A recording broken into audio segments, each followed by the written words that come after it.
It is Tuesday night, and welcome to It's a Legit Metaphysical World, and it is indeed.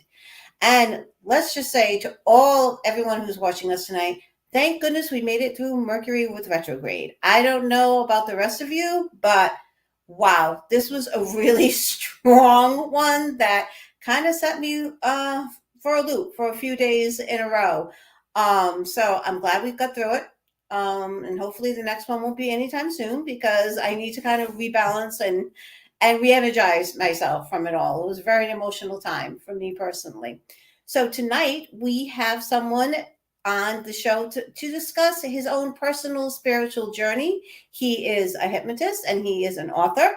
And I want to bring him on so we can just start talking about his own personal spiritual journey and what we can learn from that. So, John, come on in whenever you are ready. There he is. Hi, John. Good evening and welcome to the show. Good to be here. Thank you.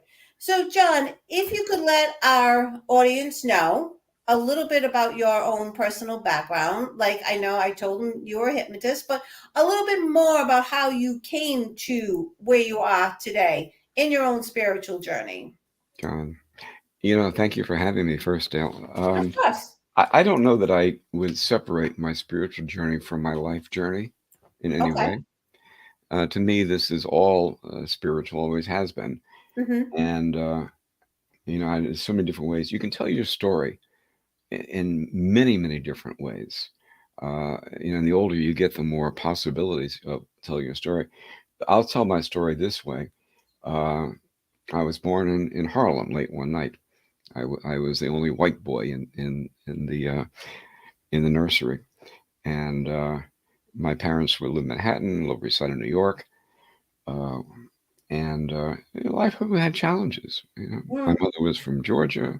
She was 18 years old when I was born, and but it was an interesting about the dynamic. My father was Catholic, Roman Catholic, and my mother was Protestant, Methodist. Mm-hmm. And back in the day, they forced people who married into the church to agree that you would raise your children in what they call the one true church. And my mother signed a document. But she was never... She actually was formal, like she had to. Oh my God! Back in the day, yeah. If you want to marry in the church, wow. In fact, they actually didn't let them marry in the church. They married in the sacristy. Because my mother, it was where they... You couldn't get married in the actual church. Yeah, because it was a mixed marriage, Wow. A Catholic and a heretic. Yeah. So, but my mother was never easy with that, and she kind of did a rear guard. I'm trying to move my head away from the my titles there. That's a little better. There you go. And she was never comfortable with that. And she a rear guard effort. I remember when I was growing up. As a Catholic, you have to memorize a lot of stuff. At least you did back in the day. Yes, we do. Okay. And so my mother was my coach. So I would, play back by rote. It was called the Baltimore Catechism, and play back by rote what it said. And I would say, "Is that right, Mom? Did I get it right?" And I remember my mother would say sometimes, "Well, that's what it says here." And I remember once she said, God bless her, "That's what you're supposed to believe." I was raised as a free thinker Wow. in that dynamic, and my book. Here's my book. Here's my book.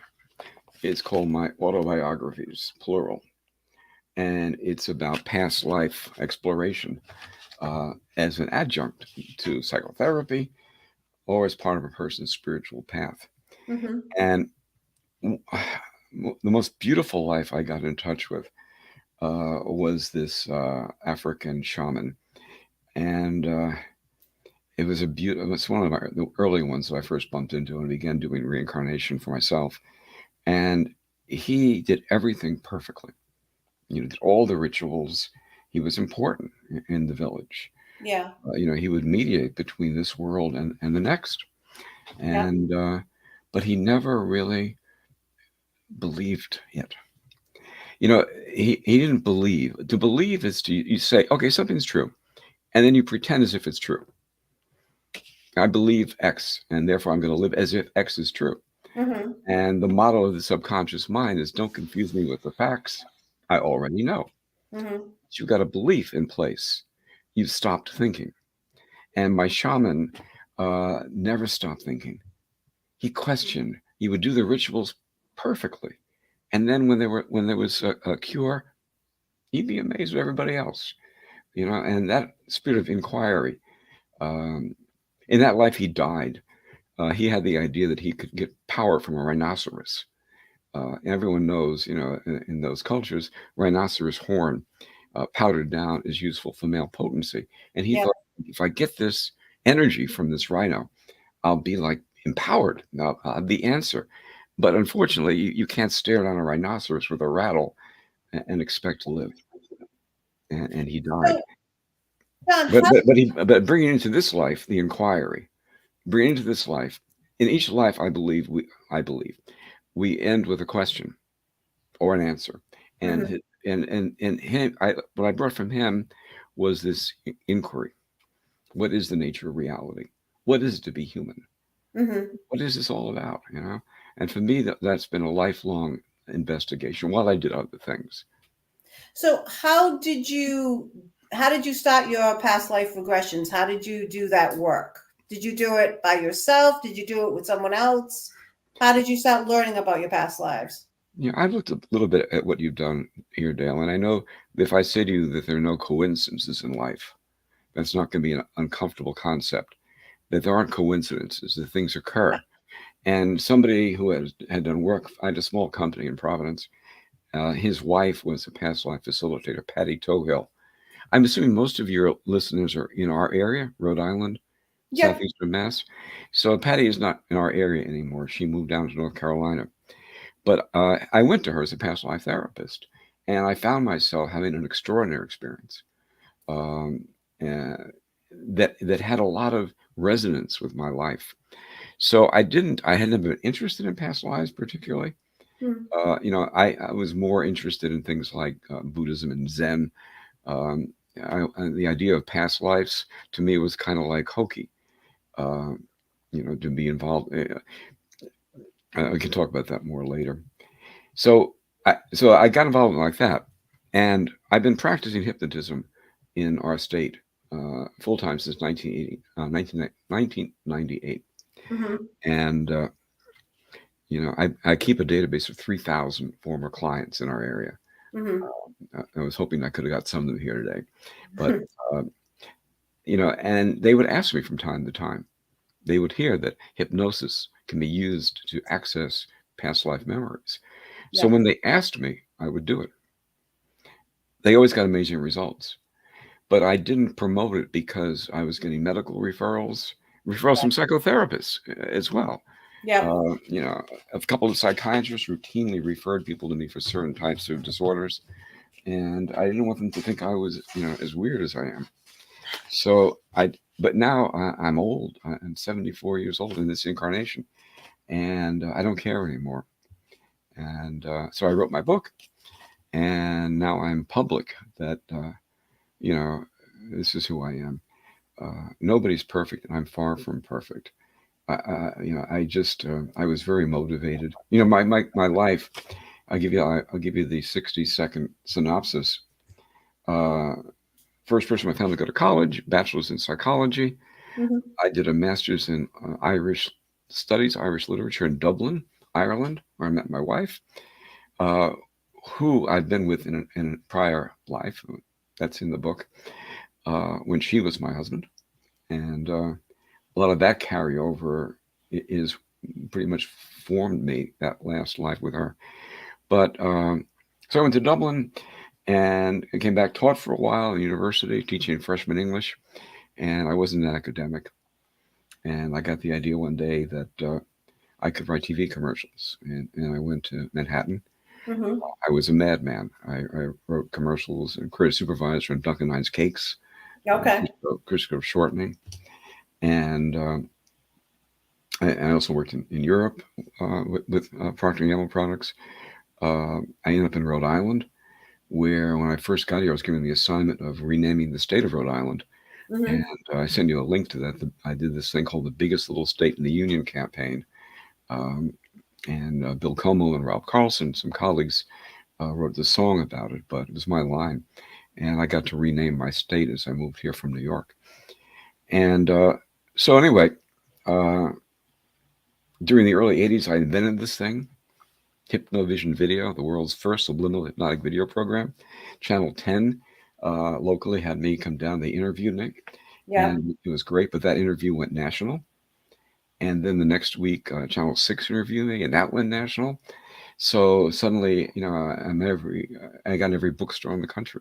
Mm-hmm. My smoking, weight loss, stress. I quit work, did not succeed. And, honestly, how can you fail if you're on national television? Well, I'm here to say you can. Yeah. You can. And I did. And I went back into advertising with I created a company where I used all my mistakes when I had done Hypnovision Video. I had done certain marketing mistakes, and I didn't do those anymore, and focus mistakes. And Mm-hmm. so I started an agency, Catalyst, which is still in existence.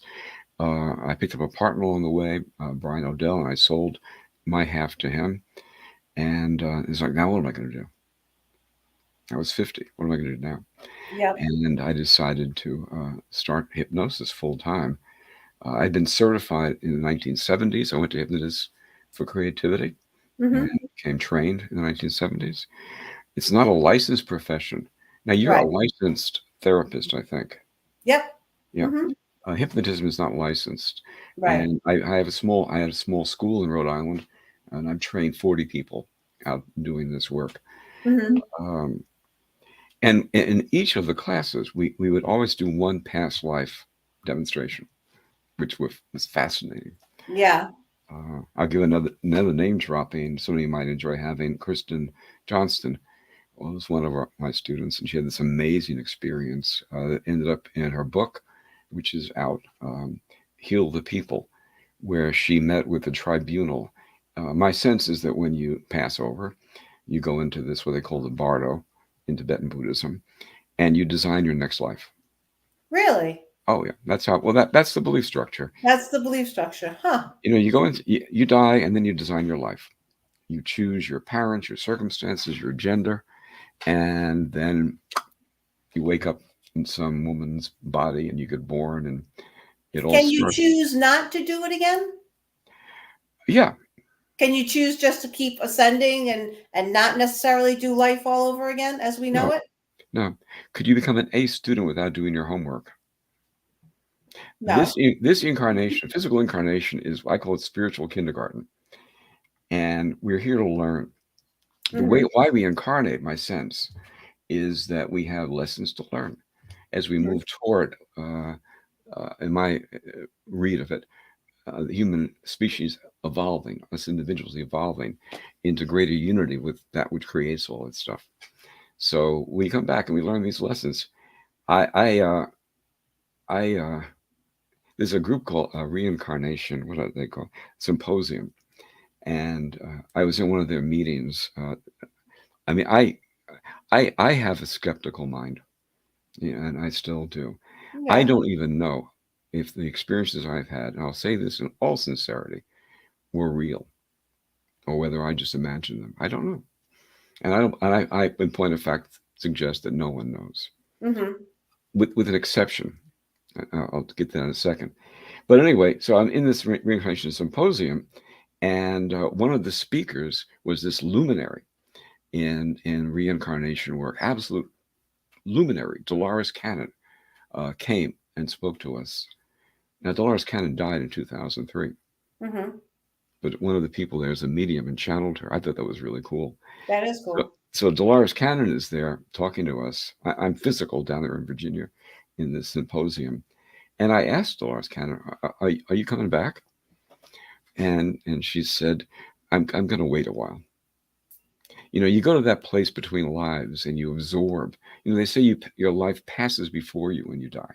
And Yeah. that's part of the process. Every life has central themes, issues. Mm. And Dolores Cannon's going to wait a while. Now, when I said you can never know, and I say this to clients, my assumption is it's real. I believe mine. I believe. I don't like that word. My sense of mine is that my lives were real, that I really Mm-hmm. was this shaman really was, a few other things, but I don't really know. The exception that your listeners might, if your listeners have stayed with us this long and they're interested in reincarnation, the work of Ian Stevenson is absolutely groundbreaking. Ian Stevenson. Ian Stevenson. Okay. And Ian Stevenson was a regular psychiatrist. He was a professor at the Yeah. University of Virginia. And he became interested in the idea that children who were reporting prior lives experience, that there was something real going on. And he began to study past life regression or past life experiences, reincarnation, from a scientific point of view. To this point in time, they had documented at least 3,000. They call them proven cases, where they have gone back and they have tracked down. And yes, this person did live here. They have autopsy photos showing that the wounds were, but the people that they used weren't adults. These were children, most of them around 5 years of age, who had told their parents, I had this other life. I think I was born before. So in that case, it's pure. Yeah. You know, like yeah, they're not tainted from this life yet. Not tainted. Yeah. And but that shouldn't stop anybody from exploring their own lives, with a caveat that you're not going to know. Right. I've done past life regressions. I did it with Gladys Allen, who is in the state of Rhode Island and does it. And it was interesting. I did it, and I vividly remember myself standing on the edge of a bridge and jumping to my death. Like, I remember what that felt like, flying down to the water. And when I came out of it, I was like, well, kind of makes sense why I don't like driving over bridges. Like, when I drive over bridges, I feel like a pull to go to the side of the bridge all the time. And now it makes sense to me. And I'm like, okay, well. And like you said, do I know 100%? Of course not. We're never going to. But Right. the possibility is there. And when I came out of that, it definitely felt like it was real to me.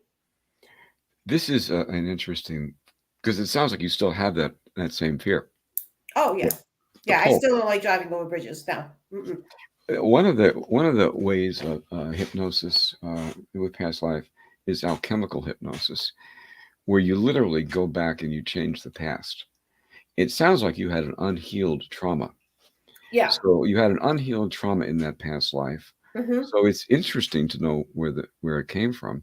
But to complete the work, you would want to go back and find that life and resolve that life. If we don't, whatever we leave, in my sense, unresolved, we have to come back and get it right. Like if you're in, I call it Earth's spiritual kindergarten, and you can get left behind here. Yeah. If you fail to learn your lesson, or you bring it to the next life. Yep. Yep. So you said you have trained over 30 different I think I've got 40 people that I have trained. Some of them are like you; they're psychotherapists who added hypnosis to their practice. Yeah. Some are people more like me who want another career, another, and a few were just curious and just wanted the skill set to work with family and friends. Do you believe anyone can get hypnotized? No. There are two classes of people that can't. Well documented. One are people with IQ of 70 or below. Some very convincing studies. They just can't follow the instructions. So it doesn't work with them. Right. And the other category are paranoid schizophrenics. If you believe that I'm working for the CIA, we're not going to do so well trying to get you to relax into trance. Right. But doesn't someone have to be willing in order for it to work? Oh, yeah. Yes and no. You can shock somebody into hypnosis. You know, if you ever watch a street hypnotist or a stage guy, they'll just go, sleep. Yeah. And in that moment of shock, you have no, what am I going to do? I'm shocked. And so but even then, if you didn't want to, if you weren't willing to have the experience, you would just say, why are you saying that to me? Yeah, right. So I guess the answer, I would put it this way, you have to not resist it. You have to allow it. Whether you want it or not, I don't know, but you have to allow it. Yeah. So, how many times have you been hypnotized yourself? Oh, well, one thing is I'm really adept at it, at being hypnotized, and oftentimes they use me at, I'll be a guinea pig example. Okay. So dozens, I would say, well, and that's not counting self-hypnosis. So you Um, can hypnotize yourself. I can, I can. Uh, there's an art to it and a challenge to it, and you see, the thing is with self-hypnosis, you're the hypnotizer and the hypnotizee. Yeah. So if hypnosis, which it is about bypassing the critical factor, the analytical mind. Mm-hmm. How can you do that when you have to be analytical and conscious and alert to do the operation? Yeah. So it's very difficult. There are ways. The best way to do hypnosis like that is to be hypnotized by somebody and to work out a protocol, including some triggers. Uh, Mm-hmm. but you can get there. You can get there. I have an article on my website, "How to Hypnotize Yourself: Self Hypnosis Made Easy." Made easy. And if Okay. somebody reads that book, that article, uh, you know, they'll do it. I know it's a good article because it gets stolen by other people. If you Yeah. do Yeah. you That. do That you. reverse, yeah, Yep. Yep. yeah, you could Um. do it. Sure, I'm sorry. I would just suggest if somebody does it that they not try to do this past life stuff, or go back into the past. You can just make yourself miserable. Like why am I so unhappy? Oh, let me go back. I was 4 years old and this happened. Oh I, God. Yeah. I, No. I Don't wouldn't do uncover that. trauma. Yeah. No. Mm-mm. No, that may be buried. Yeah. So exactly, because I'm fascinated by the brain. Okay, I am. I'm fascinated how our brain works and everything. What part of the brain is actually accessed when you hypnotize somebody? Um, I'm not sure I understand the question. Well, do you access like the frontal cortex? Like, how do you relax the brain enough to get into a hypnotic trance? Okay. There are measurements of increased brain activity in certain parts of the brain. Mm-hmm. But when you do hypnosis, you're not talking to a brain or a part of a brain, you're talking to a person. So, uh, and frankly, it's not the prefrontal cortex.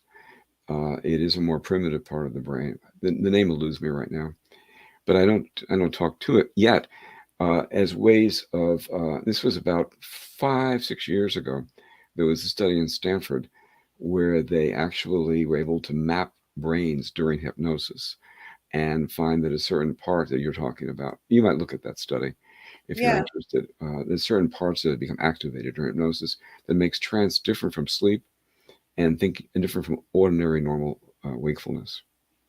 Now, I've never been hypnotized myself. Hmm. Um, do you remember everything when you're hypnotized? When you come out of it, do you remember everything that's going on? Some people do, and some don't. Uh, I'll give the most extreme example. Years ago, I had this woman, and she was obviously a very good. I hate the word hypnotic subject. I can't stand that. Yeah. It comes partially from experiments. We're doing an experiment. These are the subject of the experiment. Yeah, yeah, But yeah. the other connotations are unpleasant. A client is not a subject. They're a co-creating partner. Hmm. But anyway, this co-creating partner was very adept at hypnosis. So I did my pitch and went through the whole session. Long session. Typically, my client doesn't talk unless we're doing a regression, Yeah. and it's all done. I think it was great. On the count of three, you return to full consciousness, feeling absolutely great. One, two, and she looked at me and she said, "Well, you're going to start?" That was an extreme case. Yeah. Yeah.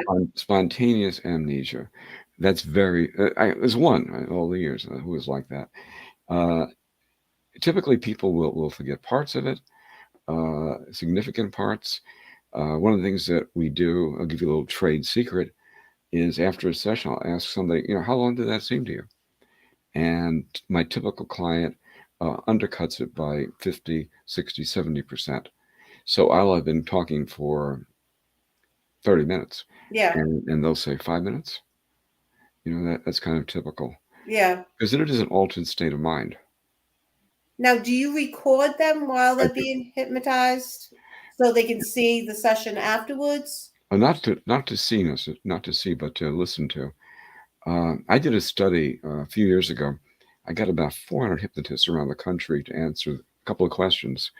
And one question was, do you record sessions for clients? Mm-hmm. Half of us do, half don't. I do because why not? And I think there's a benefit in repetition. A lot of the studies that show efficacy for hypnosis are Mm-hmm. with people doing 13, 15 sessions, 30 sessions. I charge $225 an hour. Mm-hmm. Uh, is my one session rate. But with a recording, you can do that work at home. So I think it's important I make recordings and I suggest the clients listen to the recordings, if they really want the change Yeah. to occur. So what's some of the changes you work on with your clients?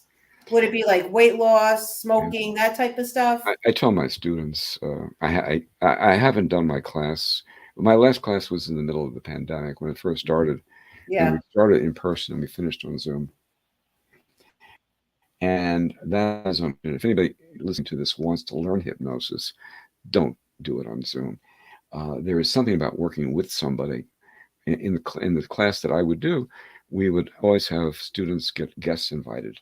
So, and if you had a guest, if you were in the class, you wouldn't work with your guest. I'd have you work with somebody else's guest. Mm-hmm. So you can actually, get some experience doing hypnosis with people Right. instead of just learning about it. What was your question? I got sidetracked. That's okay. I had another question in my head when you said, why not on Zoom? Because I know some people who do hypnosis only on Zoom. Hypnosis on Zoom is a different thing. Hypnosis on Zoom is good. I've got no complaints. A lot of my colleagues will tell you point blank that hypnosis on Zoom is every bit as effective as in person. Yeah, that's what I've heard. But I haven't seen the research. You probably know there's great research that psychotherapy, the Veterans Administration has documented, proven that psychotherapy is every bit as effective remotely Yeah. as it is in person. Nothing like that exists for hypnosis. Mm. And, so I'm not going to say something. uh, and generally, a lot of people prefer to come in the office still. Yeah, that's what I find too. Mm. Yeah, I don't know. Putting somebody in a trance via this way, I think I would be a little nervous of that. Well, the practical things are that I have their phone number, so I can do a 911 call if I have to. True, true. I need to know who's in the house, Yeah, and they have to also alert their family what they're yeah, doing. yeah. I was doing this one thing, uh, and I can't tell that story. I'll tell you another story I can tell. Okay. Uh, I had this one experience when the client's family member came in and started yelling at the client, let's say for not taking out the garbage. And there we are in the middle of trance. Oh, jeez. I had another guy, though, I think it was a guy, might have been a female, and they had cats. So I'm doing this session, and they have two cats. One gets on their lap, so I keep going. The other one gets on the back of the chair and goes like this to their forehead. So you got to make sure pets don't understand Oh hypnosis. my gosh, that's so And funny. so you got to make sure your family knows it, but it is safe. And these days, I'm only in the office one day a week. I'm trying to only do the past life work on Fridays when I'm in the office. I'm in the Warwick Medical Building, Hmm. uh, and otherwise I'm on Zoom, and I'm still getting the kind of results I've always gotten. Keep in That mind was your the eyes are question I closed. asked, John. That was a question. It just came back to me. What type of things do you work on? Oh, that's what you asked. Yeah. And I started to say that I used to tell my students this, and I would probably do the course again, just not scheduled. I'm a general practitioner. And if you want to make a lot of money in this business, that's not the right way to do it. I know one guy in my professional association, all he does is golf. And because he only specializes in sports hypnosis, he gets invited to clubs all over the world This because is that's true. his thing. He's got a book about golf hypnosis. And, well, I do everything. In the morning, I could be working with somebody on their golf swing or Yeah. getting rid of the yips, followed by somebody who's in a horrible breakup who needs a process I developed called an X-ectomy, where you got an X and you yank them out of your head. You know, if you know people and they break up, and usually they're the dumpy. Yeah. And even if they're the dumper, after they dump, they think they become the dumpy in their mind, and they just obsess. So there's a process called an X. I do an X-ectomy where you let them go with love and continue with your life. And then I might go to a smoker, and then I might go to my lunch, come back with somebody who's an overeater, Yeah. and then I worked for 3 years at Women and Infants Hospital in oncology, working with cancer patients Oh, wow. on nausea and fear. The word cancer has a hypnotic quality, and so I might do pain management, uh, exercise. I work with a lot of sports people, uh, uh, show jumpers. A couple of trainers send me these girls who are show jumpers. And if you're on a horse and you become nervous, you're afraid you're going to fall, you communicate that to the horse and then you Right. fall. Right. So that gives you an idea. It's just, and I like that. I like the variety of it.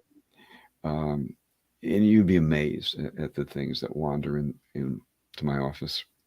Is there one particular thing you like working on more than others?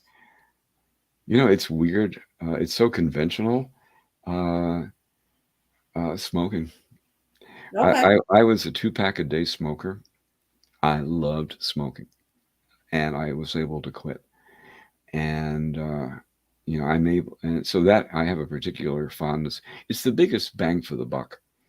If you're a smoker and you can't stop, and the average person makes at least 7 serious attempts to stop before they succeed, and and then suddenly you stop.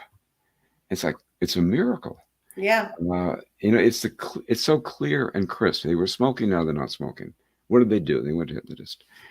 And even if they say to me, which people will, over the years I've had a handful of people saying, "Well, it wasn't hypnosis. I just decided I wasn't going to smoke anymore after we met."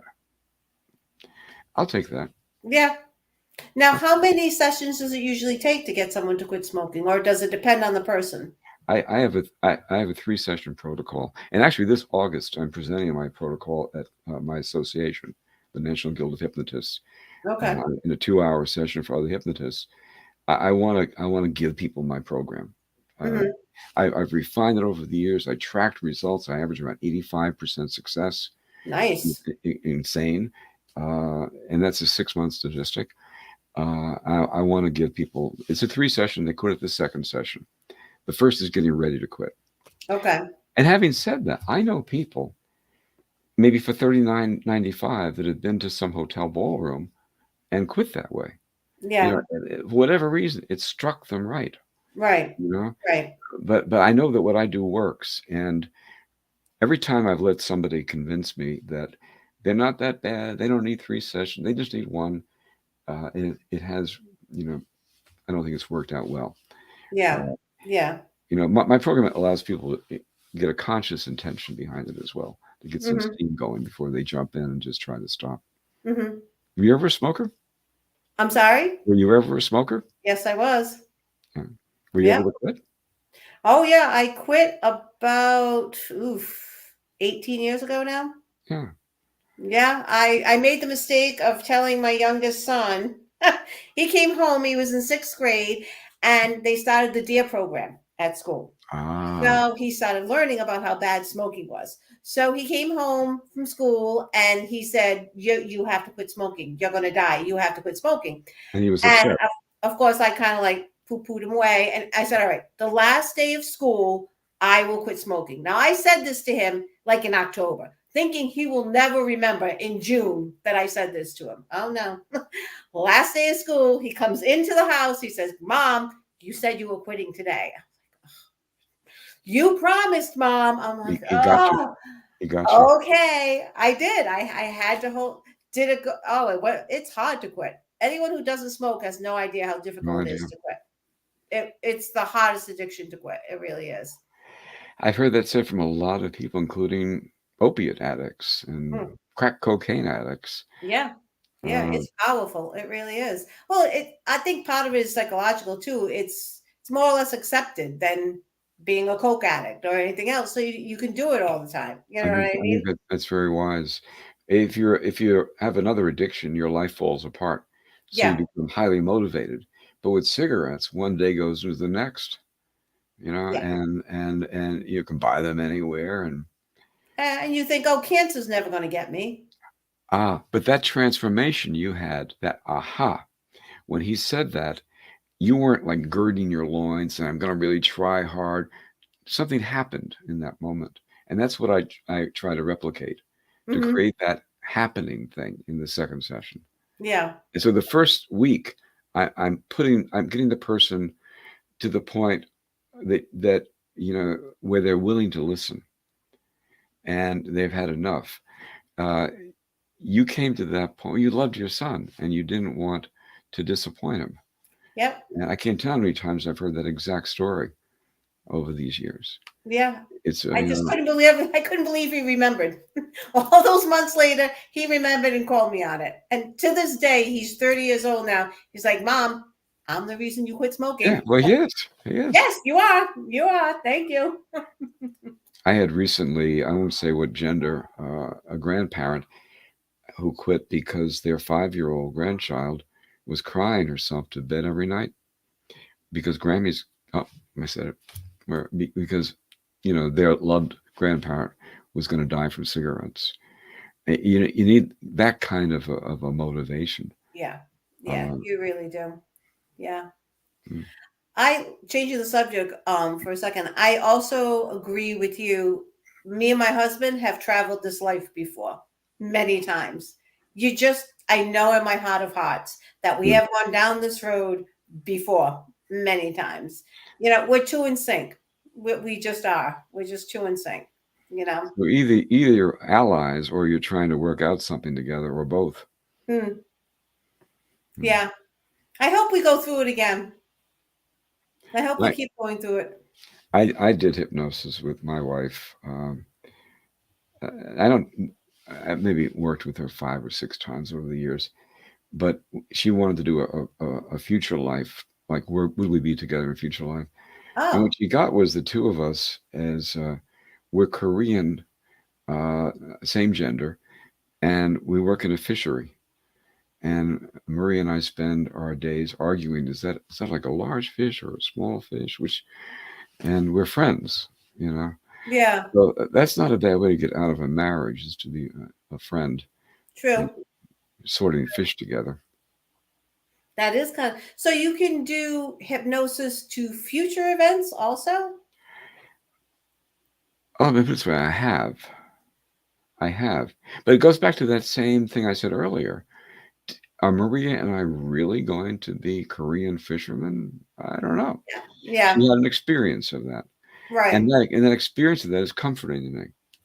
And in these 14 lives that I went through, uh, each of them gave me something that either a question or some relief. Um, for example, uh, they, people like me are very dependent on reviews, and I had gotten a bad Yelp review from somebody I never worked with, ever. I had uh, I was diagnosed as an adult with ADD, and I try really, really, really hard to schedule properly. But Yeah. every once in a while, I go out and there's two people sitting there for the same slot. It's happened to me, unfortunately, a few times. And I have a policy about it that if that happens, I offer somebody a free session. I mean, to have a policy about something like that is insane. But I have a policy about it if I do it. Anyway, bottom line with her is I just hadn't showed up. And I thought it was going to be an hour later. So she wrote me this scathing 1 star in which she told me, the people of the world, that I was a horrible hypnotist and very reprehensible person. Hmm. Essentially, she took that and extrapolated to me, and I felt horribly attacked. And I asked her, "Would you reconsider?" We never actually got to work. And I offered to work with you for free, lady, Yeah. and she wouldn't. And she doubled down. So I was beside myself, and it seemed more upset than I should have been. Hmm. So a practitioner that I don't know if you, He wouldn't know that I'm doing this now, but David Quigley out in California, he's one of my trainers. So I called him and I said, I think I got something going on. So I went back and I found myself as a monk in the 15th century. And I was so happy. You know, I was in my monastery. I taught. I was an academic monk. And I had these students. So suddenly there I am. And I've got these students. And I'm happy as I could be. And then a new student comes to class. And it turns out it's the Archbishop's nephew. And back in the 15th century Germany, the nephew of the Archbishop was really the Archbishop's kid, illegitimate kid. Okay. So the Archbishop's kid it doesn't want to be there, disrespects me as the teacher. Mm-hmm. I go nuts. I complain to the abbot, and I think the abbot is my friend, my mentor. And then it turns out the abbot is an abbot. He's political to a degree. The Archbishop calls me in and berates me. Who do I think I am? Disrespecting his nephew. And so I experienced despair. Yeah. And I went back to the monastery. They had me in the kitchen. And that night I went out and hung myself. Wow. I couldn't tolerate the loss of the fact that I was disrespected. My ego was so gigantic, and my pride. So the lesson from this life is that, so I got a bad Yelp review. I've got lots and lots and lots of great Yelp reviews. Yeah. It means nothing, but I was making it mean something. And that, I think, is what's available in past life work to people as an adjunct to psychotherapy, or if somebody's on their own path. Mm-hmm. Reach a point and say, oh, like three-dimensional chess. Well, where else could this be coming from? Is it a metaphor what I experienced? A cathartic metaphor? Maybe. Possibly. Maybe. Yeah. But maybe. And I'm not going to say, I get annoyed when people will I'm not going to say what it was. It seemed to me to be real. Mm-hmm. And I got therapeutic benefit out of it. Right. And isn't that the bottom line? I think so. Helped you heal from whatever you were experiencing. It made you feel better. And the Ian Stevenson work, if anybody has sat with us for this long, is really worth a look. Well, Ian Stevenson, his book is called 20 Cases Suggestive of Reincarnation. Okay. And he uses suggestive in a way that an academic scientist would, not the way I would. And you read his work, and I am absolutely convinced. University of Virginia has a division of perceptual studies that's continuing his work. My sense is reincarnation is the way it works. We die, we come back. I think that's how it is. I think Stevenson proves it. So then your question is, what do you do with that? Yeah. Now, you can just choose to ignore it. No problem with that. You just ignore it. Go to another belief structure if you choose. But if you do believe that he's got it, then what do you do? And I say, well, try to access those lives. Mm-hmm. Even recognizing that I've watched lots of television. I've had clients come to me, and I really discourage this. They'll come and they'll think they were Cleopatra. Most of us are peasants. Yeah. In any era, there's one or two queens or kings, and the rest of us are peasants. Yeah, out of all the millions of us. So the odds are, that you were a peasant. Sorry. Yeah. Maybe at best you were Queen Cleopatra's handmaiden who kept track of her toiletries or something. And that would be pretty cool, even if you that would be very cool. Yeah. So I have a question for you. So if you believe like reincarnation is how everything works, right? What do you think? Because I'm a paranormal investigator also, and we I believe there's spirits around us all the time. What do you think do you believe in spirits around us? Or do you believe everyone's just always like coming back? I don't do well with this belief word. Okay. I have no direct experience of spirits around me. Okay. And interesting that I belong to this wonderful thing you might find interesting. In fact, I will invite you to this thing. Tomorrow night, I do this thing called a Reincarnation Book Club. Mm-hmm. And tomorrow night, the author is going to be present talking about it, 7:00. I can send you the link. And his wife died 7 years ago, and their relationship has continued. He's going to be talking about a loving relationship with his spouse who is on the other side. I have no direct experience of that. That'll be good. I'll send it to you. It's in the book. I've read his book. It's very, very. They were obviously in love. Sometimes there were soul mates. Sometimes there were soul dates. There's an occasional soul rape, perhaps. But they were soulmates, and she continues to be in his life. I can't wait to hear how he's going to talk about it. So And I'm open to that idea. you are. Okay, but you just don't have any Direct experience of any kind of spiritual No, encounters. no spirits contacting me. Okay. I would love to, but I don't. I think that's a gift if you have that. I don't have that gift. I do. I have contact quite often. In fact, in my office, this is spirit that just doesn't seem to want to leave us alone for whatever reason and keeps contacting us. So, Are any of your spirits weighing in while we're talking? no, they're not No, around tonight. No, quiet night. it is quite, and I'm relatively new. I've been intuitive all my life, but really focusing on it. I mean, one of my first experiences is when I was a child, and my older sister thought it was particularly funny. She brought home a rocking chair, an antique rocking chair, and I saw an old lady sitting in the rocking chair, a spirit of an old lady sitting in the rocking chair. And I said it because I was a little kid, and little kids say things.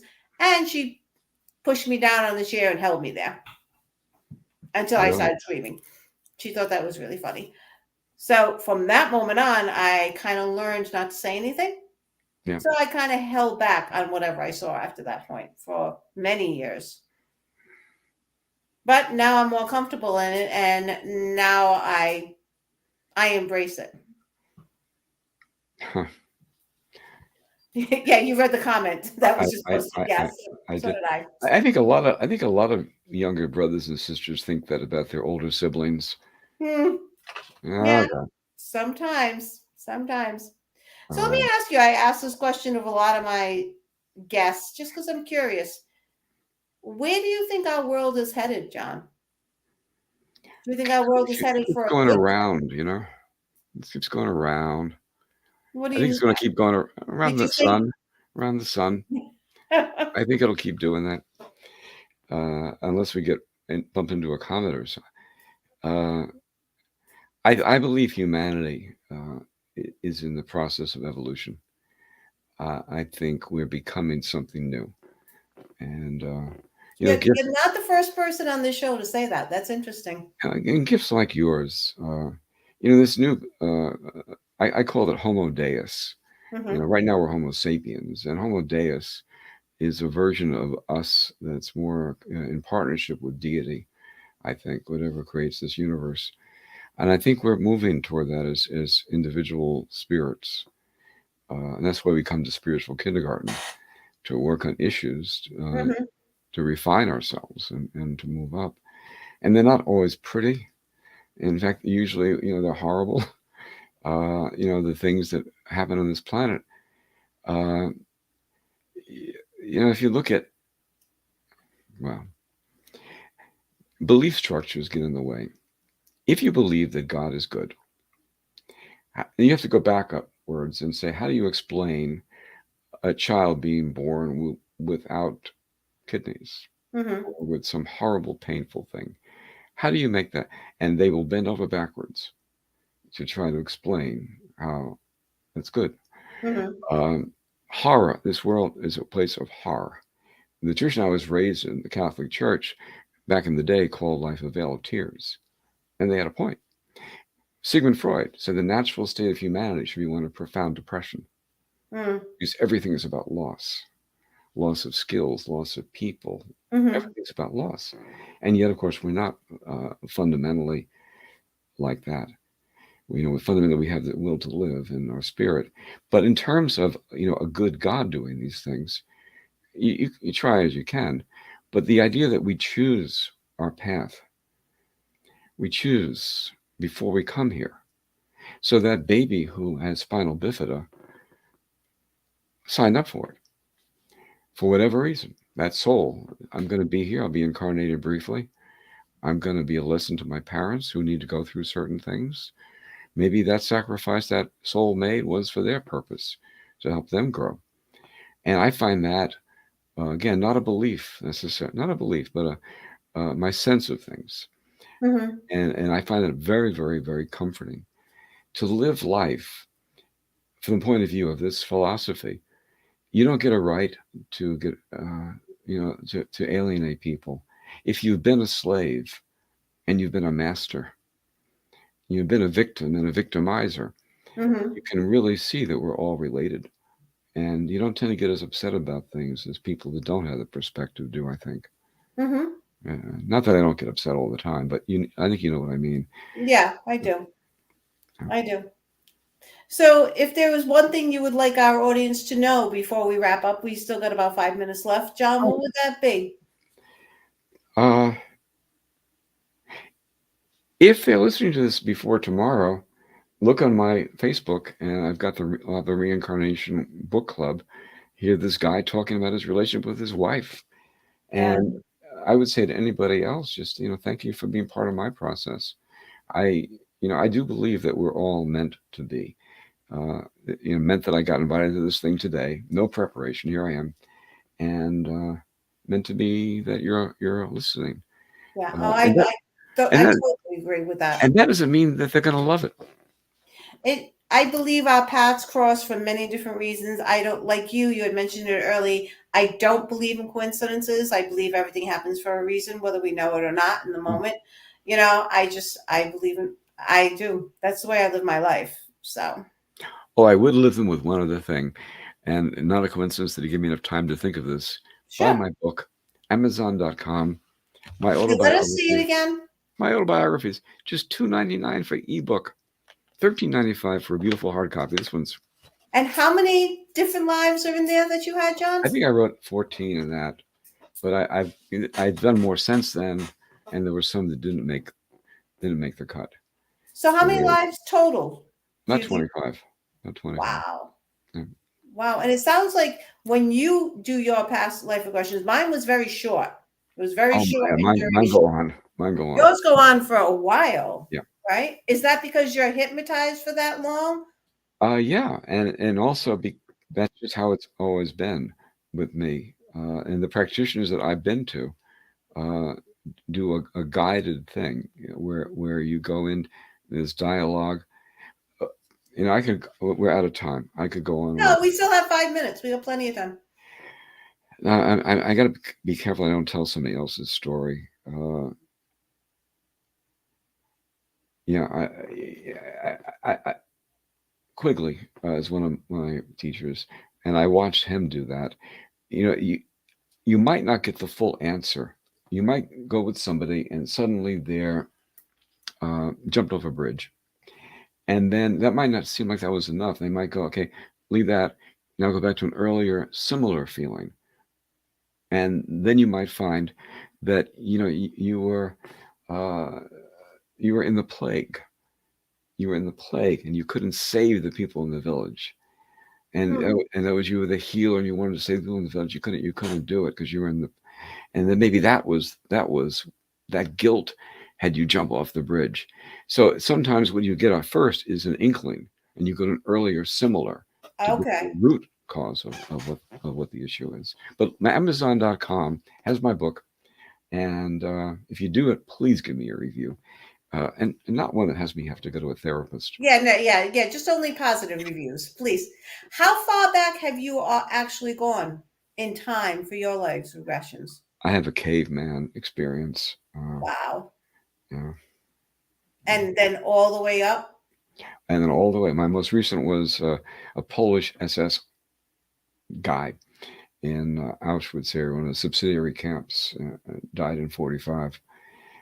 That was my last one before I met my dad. There's a whole story there, but not for now. Okay. Okay. All right. Yeah. Thank you for having me. It was good. Yeah. Thank you, John. And thank you for everyone for joining us. Next week, we will have Nicole Mijek back on to talk about her experiences. And thank you for joining us. And remember, namaste and have a wonderful week, everyone. Good night. Thank you, John. Good night, everybody.